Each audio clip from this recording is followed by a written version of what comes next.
Hello and welcome to On the Brink episode 3 with Jerome Coombe and Ciara Hancox, a podcast where we talk to the emerging tennis stars who are on the brink of breaking through.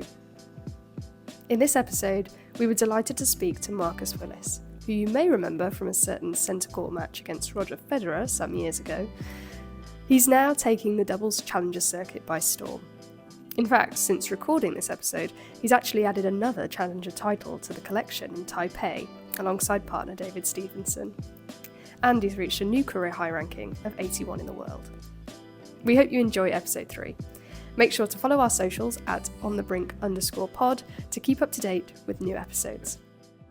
Olbia Challenger this week. How does it feel being the number one seed for a challenger tournament, and it's not even a year on from your first challenger title? Yeah, it's good. Obviously, these challenges, especially the 1-2-5s, the strong ones, you don't know what the list's going to be like, and we're in one in Taipei next week, and we're 4 currently. So, I've been top seed a few times, sort of in recent times. I don't know if I've won one as top seed yet, but that'll have to change soon. But no, it's good, and obviously, sort of since Wimbledon, I've not won a tournament yet. I've made a semi-finals, a few quarters, so it's been a bit of a dry spell in that sense compared to how I was doing. But actually, if I look back, less than a year ago, it's I would have, signed up to be where I am now. Yeah, you're playing with David this week, but you've played with quite a variety of different partners this year. And when I speak with challenger players, they always say it's quite hard to find a secure partner at the challenger level. Is there something maybe particular that you look for when seeking a partner? Yeah, it's been tricky this year actually. To sort of get a regular partner. I've always, wanted to play with, the same person you just get better chemistry with the same person. You know where certain places you should be after a few matches and stuff like that. So yeah, it's difficult. I think with the rankings, and a lot of players are looking to go up and play the ATPs, which I could have done, but I'd have been playing with someone from scratch, and flying half the way across the world to China. So I decided to stick at the challengers, and I'm playing with David until at least the end of the year. So yeah, no, it is difficult. It's a difficult thing to do is find a partner. Security, obviously. Players get injured and look for other people, and yeah, it's more fickle than it used to be. I remember growing up watching doubles, and pairs didn't used to change around that much. And I don't think it's a good thing for the sport, for doubles to sell as a brand, actually, when people are changing all the time. I think it would be a lot better to have the same pairs playing with each other regularly. So you can, yeah, I don't know. I used to watch doubles pairs, not doubles players, and I think it's more about doubles players now, which I don't think is a good thing. So yeah, I don't know if that will change. I don't know how it will change, but I'd like to see people commit for a period of time, and really dig it out when then results aren't going well. Yeah, so it's been stressful, especially around the grass season. I didn't know who I was playing with until a few days before. I played with 4 different people over the grass season, and even for Wimbledon, I didn't know who my partner was going to be. I didn't even know if I'd be in, and then you told you got a wild card, and I played with Jay before, so that was fine, but I haven't played with him since January, so yeah, it was a stressful time of year, the grass, especially, and yeah, since then I think it's been good for me. Certainly when I started, I played with a lot of different people. That was good for me, to sort of see who I'd match up well with. So that's been great, but I've played long enough now to kind of be wanting to play with the same person. Yeah, you mentioned how kind of difficult it is to be switching, but you have won a challenger title with 5 different partners this year. Do you reckon you're the key to their success?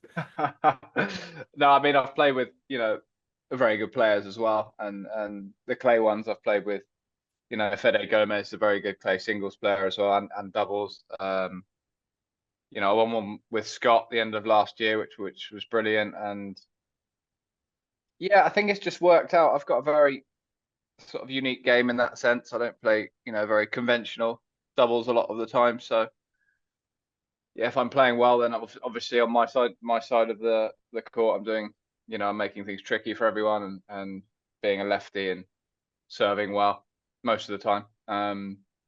That certainly does help, but yeah, it has, I have been successful, but it's not been fun planning at all, to be honest. Yeah, one of those partners obviously this year was John Peers in Nottingham, I believe. Now he's an Olympic gold medalist in men's doubles. What does that sort of mean to you? Does that boost any confidence in you that these kinds of caliber of players want to play with you? Yeah, it's that was really lucky. I was kind of left without a partner with a few days before the tournament, and I know John's coach, and he was looking because Ebden had been injured, and we played really well together. So that was awesome, and I learned a lot that week as well about sort of how to train as a doubles player and certain drills you do that I'd never really done before. Obviously, I've help during Wimbledon and when I'm in the UK, but I'm doing a lot of this by myself. So that was brilliant, and yeah, when seeing him win the gold, that was just fantastic because I think he'd maybe got a medal in the mixed in one of the Olympics before, but he had never played for a gold medal. So seeing that was excellent. He's a lovely guy as well. So that was fun. And yeah, it was nice. It was nice. It was, as I say, it was very full on at the time.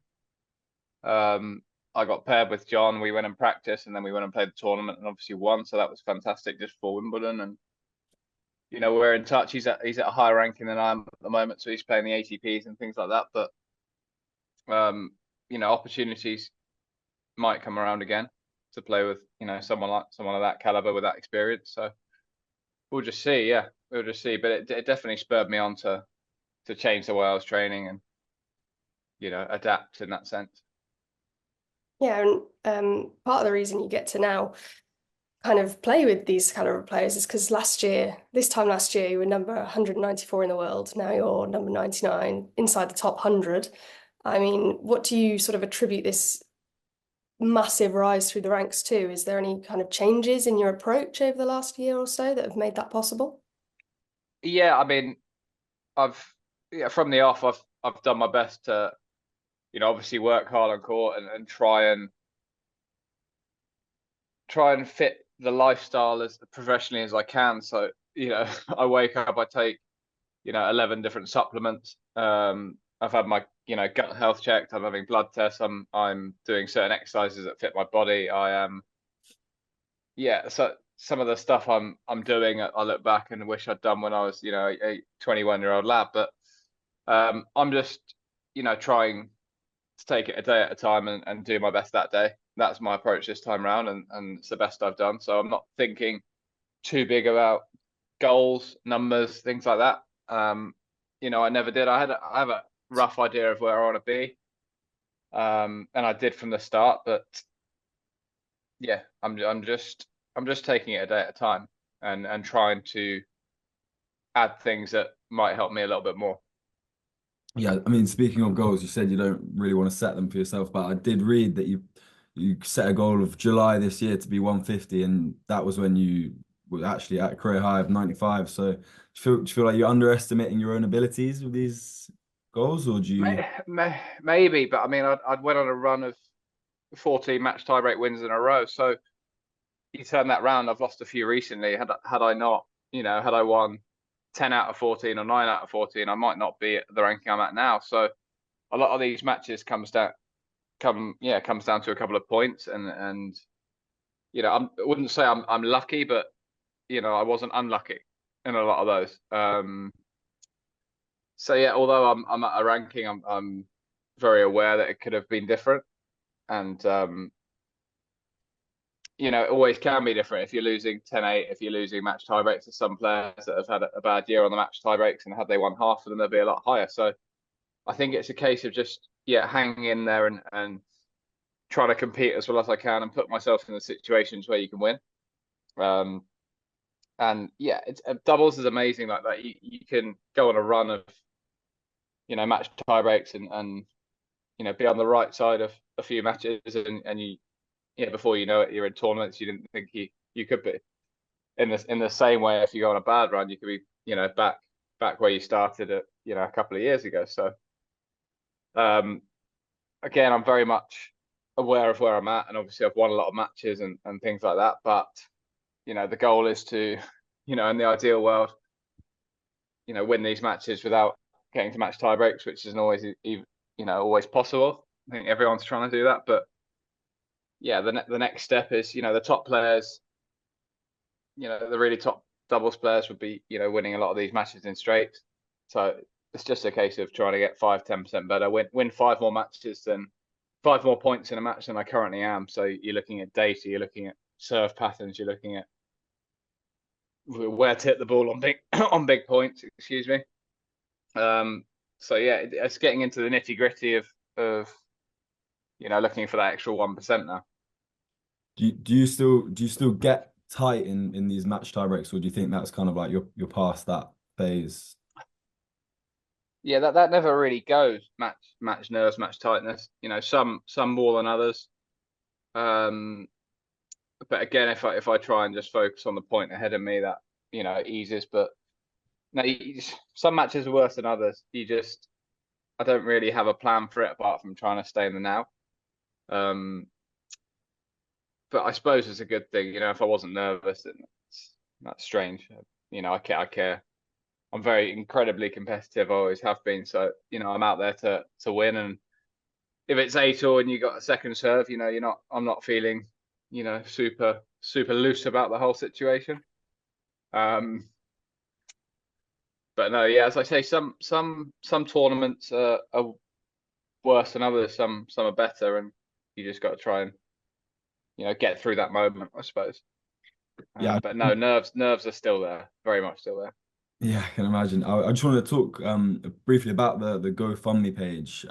If you could just like talk a bit about that, why you set it up, and your thoughts behind that.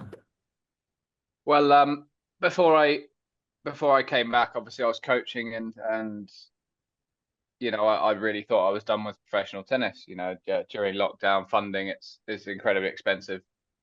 Hobby slash sport, especially if you want to do it professionally, you have to travel a lot. So, I had an offer to go back on the tour for a couple of years through a friend's company, which was incredible.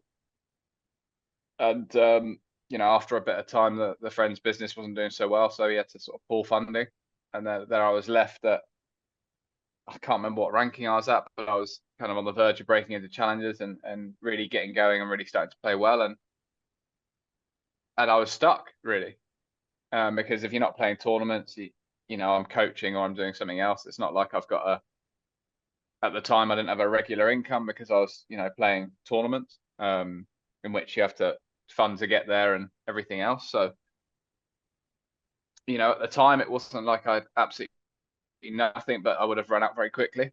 And having some conversations, and someone said, just set one up so that people might help. And it wasn't what I wanted to do, because obviously there's actually people really struggling in the world. I'm not homeless, I'm not struggling to put food on the table. So part of me felt bad, but part of me was like, well, this is my dream, and if people don't want to help, they won't, and that's fine. So I set that up. It wasn't ideal, it wasn't what I really wanted to do, but I got some good help, good support on there, and had some contacts, and had a few people make a few comments here or there, but that's people, that's life. But it was one of those situations where you can't plan for, and maybe I was a bit, I wasn't looking to build on sponsors when I already had one. I was just very much focusing on tournaments and tennis, and didn't put time in for things like that. So it was a learning curve for me as well. But no, it was really nice to see certain people support me, and without that, I don't know if I'd have been in the frame of mind to continue or play as well as I did. So, it's really, although I'm out there doing it, I wouldn't, I couldn't do it alone. Otherwise, I'd be retired like I was. Yeah, and speaking of sort of support, if we go a little bit closer to home, you obviously said often you have a bit of help around Wimbledon time and when you're in the UK, but otherwise, do you ever have anyone traveling with you, family, friends, or coaches or anything, or are you always on the road on your own? Mostly on the road on my own. Ironically, I've got a friend who's half Italian who's coming out here. He's landing in a second actually to come and watch and support this week. But no, it's incredibly lonely. You learn a lot about yourself, and you're traveling with a doubles partner sometimes, often not. But no, I'm with myself and my thoughts and my crazy head. So I've got that company, I suppose. But no, yeah, it is lonely.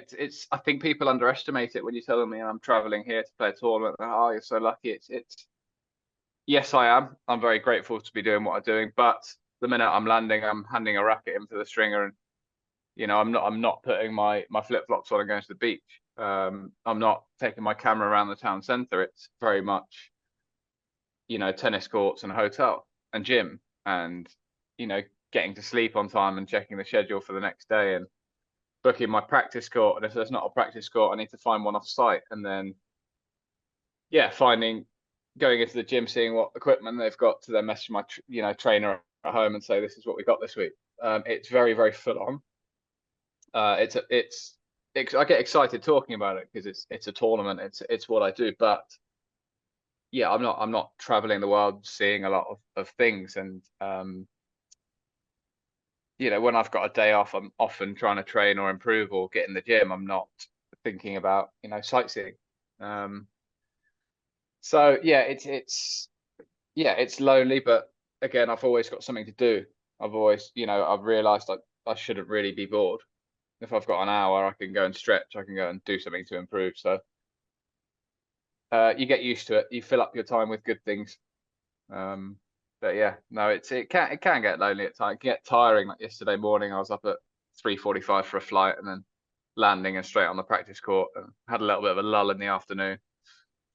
But then you get through the day and you have an early night and you sleep well, and here we are again. So are there any like kind of things that you do to take your mind off tennis, or are you focusing solely on tennis when you're out there traveling? I mean, I do bits of meditation and stuff like that. I can't believe I'm saying this, but yeah. So again, 5 years ago, I'd have laughed at myself. But no, I wake up, I meditate, I take myself away from the world, go into Willis world for a little bit. But no, I mean, while I'm here, my life is trying to get better as a tennis player right now. So yeah, every decision I make comes down to, is this going to help or hinder? So again, I'm careful on how much I'm on my screen. I'm careful on how much I'm on my phone and how much I'm, getting stuck into a series. Sometimes, I watch a bit of I watch some stuff on Netflix, or I'll get stuck into a series sometimes, but I don't want to be up until 4 a.m. finishing it. Like I used to when I was younger, because once I like something, I go hell for leather. So it's moderating everything. Yeah. What about when you're sort of not traveling, when you get those weeks off? I know you're saying you're still trying to improve, but are there times during the year where you really can switch off from tennis and spend some time at home with family? Yeah, last week I was home, so I do the school run, things like that. But but again, I'm fitting in my gym and stuff around that because I'm trying to get physically fitter. Yeah, Saturday I'll take the day off. I went to the Airfield Cafe and had some food with the family there. So yeah, I do have downtime. I leave my phone at home sometimes and just switch off from it all. And the first couple of weeks of December, I've got plans. I'm going away for a weekend in Devon. I do have parts of it, but yeah, I've got to remember I'm a professional tennis player still at the same time. But yeah, first couple of weeks of December are quite light, and then it's training for the off seasons to start the year again. So yes, yes, to your question, I do have off time. I'm not completely mind away from tennis. I find that impossible. Yeah, you've always got to be a little bit switched on. Yeah. You mentioned the grass season earlier, and that was quite stressful for you. We do obviously have to talk about Wimbledon this year, your first Wimbledon in 6 years. I know you mentioned it was stressful, but how was the experience overall? Were there some great moments? Yeah, look, I mean, I look back and I got to play at Wimbledon again. It was just, 10 days before, you didn't know if you're in a workout, you don't know who you're playing with. I've played with 3 different partners. I've come off the clay onto the grass. I don't know. It was very, very stressful at that time because I like to have a plan or know what I'm doing. And that was taken away from me. It always kind of is during the grass season, unless you're at the ranking you can enter. Yeah, incredible. And another whirlwind. I saw you there at Boodles as well, so I got some grass court practice. Just great experiences. Great experiences at Wimbledon. Wimbledon itself was good. Don't think we played as well as we wanted to, but we had a really tough first round draw on the men's. Thompson Basellu just won US and made final of Wimbledon. So, a bit of a, the high I was on very quickly came down after that loss. And then obviously the mixed doubles was really good as well, making the quarterfinals there. I got to play on court 1 and court 2, which I've never played on before. So I've done the stadium tour of Wimbledon now, centre 1, 2, and 3. So yeah, the overall experience is incredible, and yeah, just again more happy memories. Stadium court, got to beat some very good tennis players. Didn't even know if we'd be in the mix, so we just entered and hoped, and then saw our names in the draw, and it was, in my mind, it was another match at Wimbledon, another Wimbledon towel, first time playing mixed. It's just when I do retire, I'll look back and I've got that on my CV as well. And I got to live that experience, got to win on court 1 and win on court 2, and then play on court 1 in the quarters again with a full crowd. It was pretty cool. So but yeah, again 4 days later I was in Holland on the clay. Probably shouldn't have entered that. So we finished on the second Thursday, and then I got to Holland. It was raining. So I didn't get to hit on the clay, and we lost in straight sets in the first round of a 75k Challenger. So I was quite keen to try and get out of that Wimbledon environment and get straight on and knuckle down, but I think I went a little bit early there. Yeah, possibly. I think I went a little bit earlier, switching surfaces, switching partners, and not hitting on the surface. But again, it's a learning curve. I'd rather do that than wonder what if. Because I could have taken the next week off, which I'll do next time if I get the chance. But again, it can get quite intense with the media and people around it. It's a lot to organise Wimbledon with tickets and people. So yeah, what I didn't want to do was sit there and not move forward. But yeah, all about balance, right? So I learned I won't be doing that next time. Yeah, exactly. It was a little bit humiliating. I was missing balls and double faulting and not being able to stand up. So yeah, that was a humbling experience. Yeah, and I think it's safe to say that the Wimbledon crowd on court 1 and court 2 pretty much loved you. I mean, you do have this way of sort of entertaining them that is slightly different, shall we say, to other players. Is that something that is just completely innate, like that's just who you are on the court, or is it you've got this crowd and you know exactly how to sort of get them to support you even more? Yeah, I've always interacted with the crowd, even if there's 10 people there. I'll try and get people involved, so they're watching you, and for me it relaxes me as well. I've tried, I've had loads of coaches and loads of people saying, you're not serious, you don't look serious, and you know, head down, and this is your routine, and you breathe, and I completely freeze up and can't make a ball. So I do it to play well as well. You know, if I'm relaxed and chilled out and taking my mind off what's happening, because it might not be going well, and I'm bantering someone in the crowd or something's going on, then it can very quickly cheer me up or cheer everyone else up and help me perform well. And I enjoy the experience as well, because, you know, I do all my training behind closed doors. I don't joke around when I'm training. It gets quite, you know, I don't get angry on court so much anymore. Certainly this time around, you know, I've not broken a racket, I've not got code violation, anything like that since, you know, I've come back again. But when I'm on the practice court, it can get quite, I can get quite irate, because that's where I do my work. And when you're on a match court, everything's already been done. Like, you know, what's going to happen will happen. So there's no point for me to try and not enjoy the experience, because I've suffered getting there. So yeah, I think it's a little bit innate in me, and I think it helps me to play well as well. And you know, from listening to people, they enjoy their, you know, day out wherever they're watching, and I think that's important, because, you know, I think tennis can suffer sometimes with that. You know, I miss like watching, you know, the Nick Kyrgioses, the Goran, even I used to watch tennis because they were entertaining.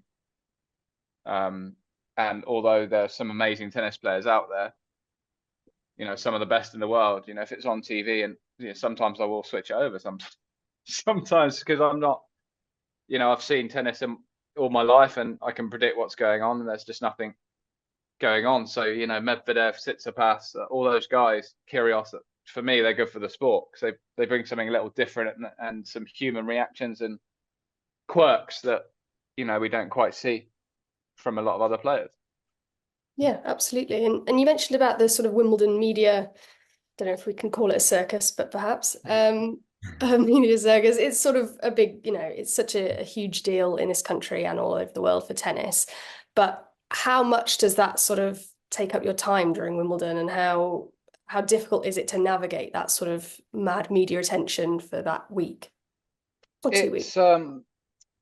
It's better as a doubles player. It's better that way. You know, when it was singles, it was a pretty new experience for me. I had parts of it when I was a junior, but the 2016 year was, yeah, pretty intense. Certainly, even after Wimbledon, there was, you know, the media in general. But this time around, it's so well organized. So you come off the court, and someone will come and tell you and say, "There's media here. There's so and so," and they take you right there, and you do it. So I find it quite, you know, quite easy. It's really, as I say, really well organized for players.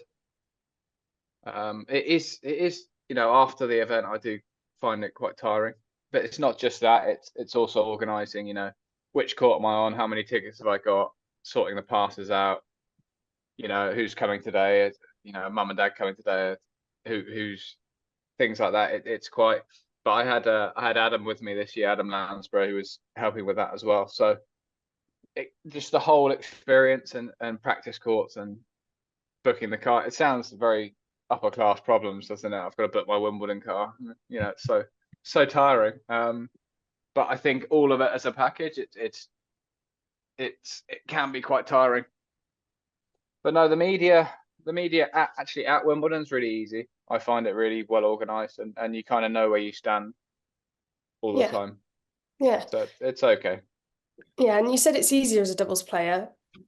That's sort of a bit of a, you know, difficult one, because do you think that the British media could do more to sort of shine a light on the achievements of British doubles players, not just the singles? I feel like, you know, Henry Patton won the men's doubles at Wimbledon this year, and I feel like it wasn't particularly covered. What do you sort of make of that? Yeah, I mean, you're spot on. That's it, and I don't really know why. You know, the doubles and mixed doubles is kind of ignored. I think, you know, the tournaments and the media are so focused on singles, and it's kind of, I guess, more people tune in for the singles. I don't know, but there seems to be neglected. Yeah, I mean, obviously I watched the final, unbelievable final. And yeah, you get. But I remember in 2017, me and Jay beat Heber and Mahou on court 3. They were defending champions and just won Roland Garros. And I remember on the roundup there was maybe a 20-second summary of it. Whereas, the year before I'd won a round in qualies and there was, I was in the second round qualifying and there was an article on the BBC and I thought, what we've just done there is way more special than me winning one match at qualifying at Wimbledon. But I guess that's just the way it is. I don't really know why. Obviously, obviously it's my career. So you look and just in doubles in general is just not very well looked at. I don't think it helps that, some players enter tournaments and win a couple of matches and pull out. And, all the switching with doubles guys all the time. I think, they're trying to make doubles more, serious with a few changes to tournaments, letting singles guys enter and play. But, as a singles guy, if I was 50 in the world and earning the money I was earning and, not really that into doubles, I probably wouldn't play it either. So it's one of those things that I think, I've got my opinions on it, how it can be made better.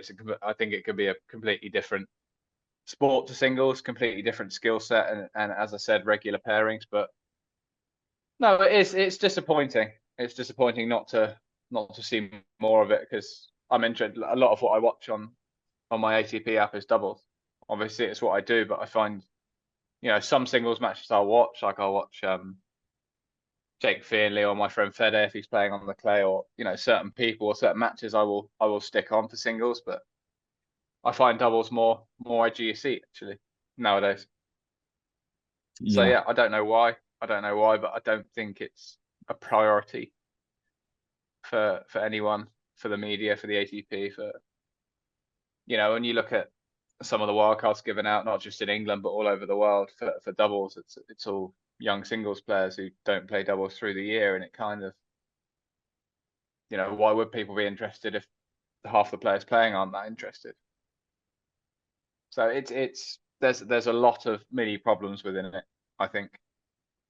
Yeah, just want to finish off with, got like 5 kind of quick fire questions that we'll ask. Starting off, your best moment in tennis. Oof. My best moment in tennis, I can't pinpoint one. Obviously, I think the Monday of Wimbledon 2016, the first Monday after I beat Berankis, that day was pretty special. Knowing I'm just about to go and play Federer, and qualifying was also really special. I can't really separate them because they're both amazing days. I think maybe qualifying edges it the day I qualified for Wimbledon on the Friday. That was quite something. Yeah. On the flip side, what about your worst moment in tennis? Oh, my worst moment. I mean, I've had so many matches that I've lost and been gutted about. My worst moment in tennis. God. I think getting sent home from Australian Open when I was a junior, that was a low point in my career / life. But I was very young, so I thought I'd kind of bounce back from that quite quickly. But I'd single that one out as looking back, that was a downer. And maybe your best friend on the tour? Oh, best friend. I mean, I'd say now probably Scott Duncan probably. But again, Dave's a good friend as well. Fede Gomez is a good friend. I'm probably forgetting people here. But yeah, Scott, I kind of came through the futures with, and really enjoyed traveling with for time together. So I'd say Scotty Duncan. And how about your biggest tennis inspiration when you were growing up?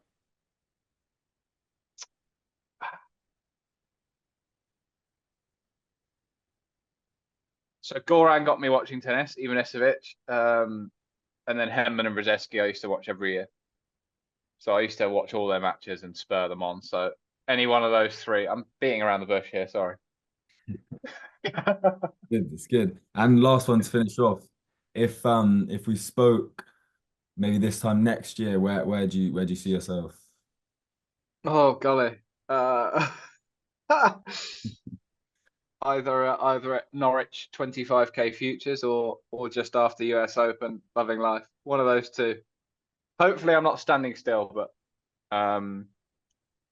in the ideal world, I'm this time next year, I'm finishing my year and getting ready to play Aussie Open. Thank you for listening to this episode of On the Brink. We hope you enjoyed it. As always, make sure to follow our socials at onthebrink_pod so you don't miss our next chat with somebody in the tennis world who is on the brink of breaking through.